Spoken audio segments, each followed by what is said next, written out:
Yo, Feel Black, Creative Drive.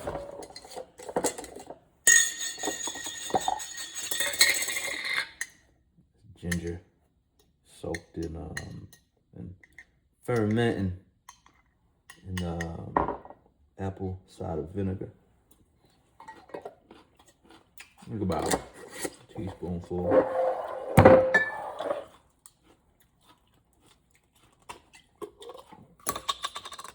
I do vinegar, apple cider vinegar with the garlic.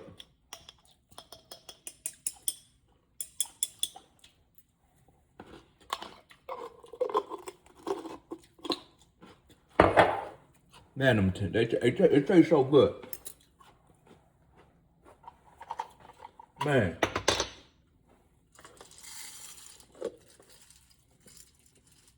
Good for circulation, amongst other things. Get you going. Like a healthy version of a shot of Fireball.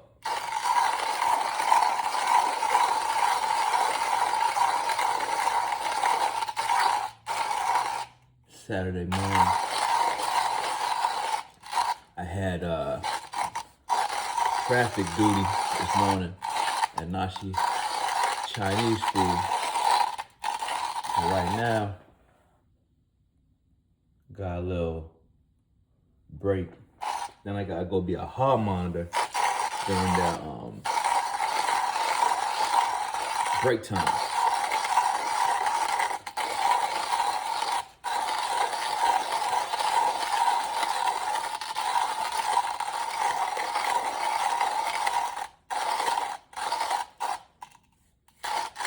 Just been writing, and writing some more.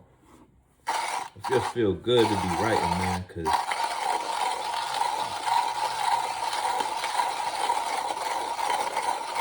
nowadays, the more I'm writing, I realize how much I love to write. I've been liking to write since I was a kid.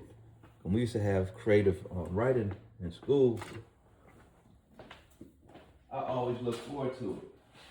Then we would have to read our stories or whatever we wrote.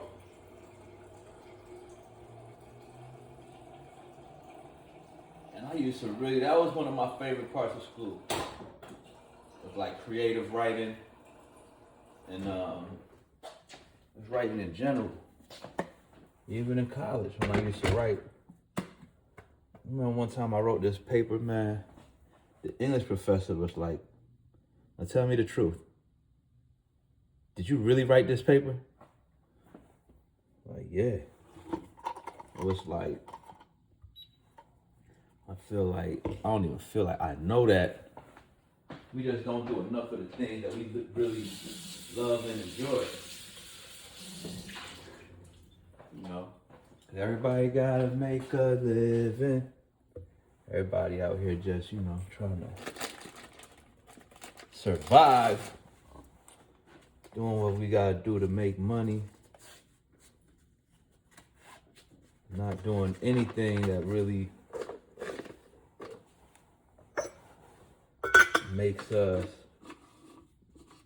gives us a fulfillment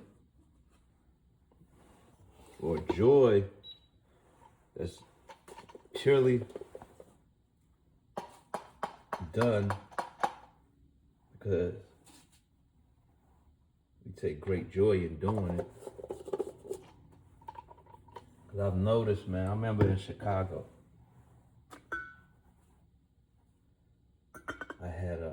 I set the studio up at the crib in Chicago, and I was recording damn near every day, coming home writing, going through beats, recording, writing. I got so many songs from Chicago I never even did nothing with. I got in such a groove and a rhythm to where like Chicago is where I found my flow. Not so much my flow, but I found melody in Chicago. I found like melody and more intricate flows and song structures in Chicago Because there was just a freedom involved to where I come home, you know what I mean? I park my car, especially on the weekends, man. I park my car. Sometimes I forget where I parked at. Because, you know what I'm saying, we live down in Hyde Park, South Side, over by the college, University of Chicago. So, like, we get back too late on the weekend, on a Friday, I had to park 4, 5, 6 blocks away. Sometimes I forget where I park, but anyway, I'd be at the crib, zoned out. There was a cigar bar right up the block. Everything I needed was right up the block on 50. Yeah, I was on 54th and Harper, so on 53rd Street is where everything was. Right behind me was the Giordano's, and you had the movie theater. You had the Harrow's right there, the Mellow Yellow. You had the my spot, the club we used to go to. I forget, the Promontory. I see that out of my window. You know what I mean? I could look out my window and like, oh shit, the line popping, I'm going. I seen Mobb Deep there. Nigga B Dog gave me them tickets. And I'm so glad I made it to that show. I was just used to be at the crib. Sometimes go to cigar lounge. Sometimes I smoke cigars at the crib, had the windows open looking out at the city. And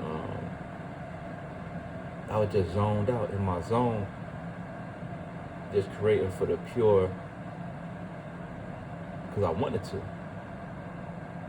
With no expectation, I used to write. I'm right. Just got me into another bag. And the type of writing I was doing and developing in Chicago was more about, I think it got me to a more vulnerable place when it came to my topics that I would write about.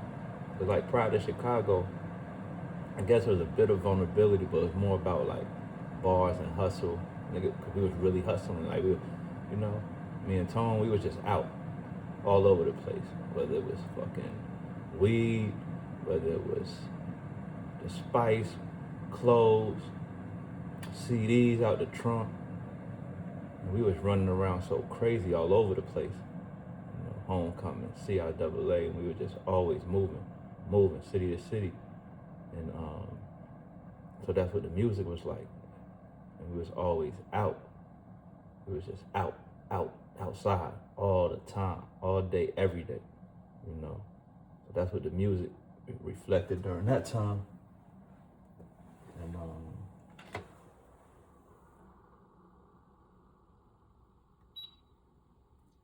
no, shit, I didn't even do the filter. Yeah, it's my first time doing it without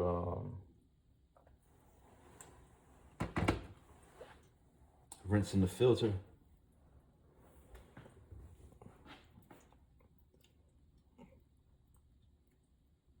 Let's see how much of a difference it is. Yeah, man, it's just like whatever you do, whatever you love to do,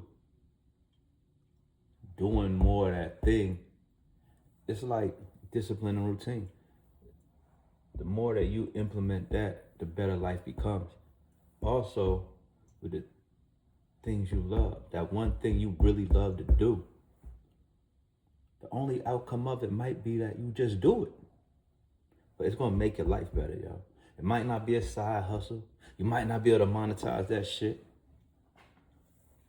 But it's gonna bring you joy. It's gonna bring you peace and calm. And it's gonna make you remember. So we forget. It's gonna make you remember. I can't tell you what's gonna make you remember, but it's gonna make you remember. You just do everything for every reason except for doing it because it's something we actually love and enjoy doing. Y'all fucked this pour over up this morning. I was too engaged in this conversation. Y'all fucked it up. It'll be all right, though.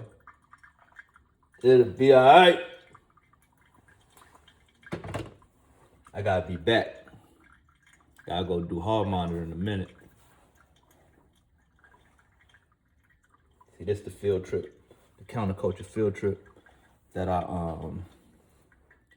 had the other day. Jesse from Counterculture blessed me with the hat. You know what I mean? This was like the vintage edition joint. That's one of the original, you know what I mean, staple pieces back in the day.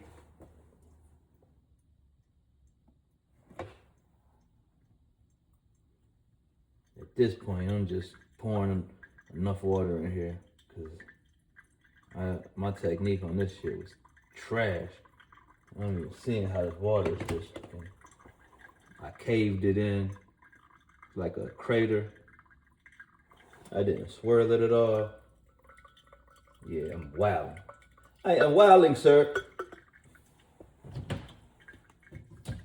Where my cup at, man? Where my cup at?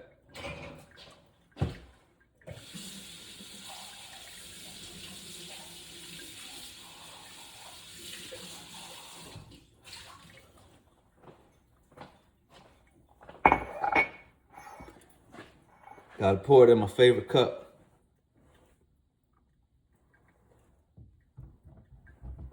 But yeah, make sure y'all out here doing things you want to do simply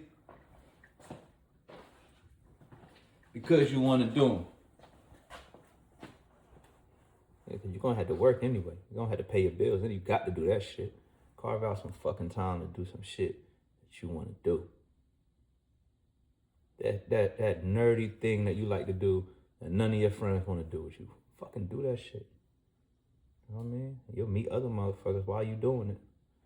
Then you'll have somebody to do it with. Then you won't even have a fucking excuse not to do it. Then they're gonna be inviting you out to do the damn nerdy shit. Then you're gonna have some new nerd friends. Let's see how this tastes, man. Don't look too bad as it did earlier. Kind of settled off the first pour. Definitely cratered terribly.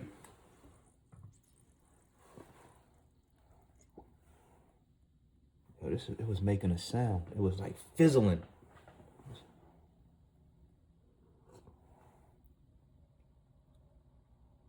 Yo, I know my fucking palate is developing. Cause I taste hints of coffee filter. Hints.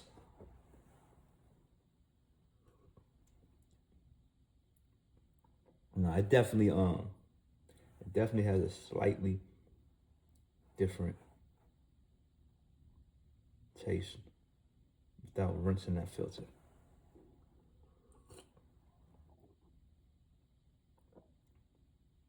It's actually kind of got more of an aggressive flavor.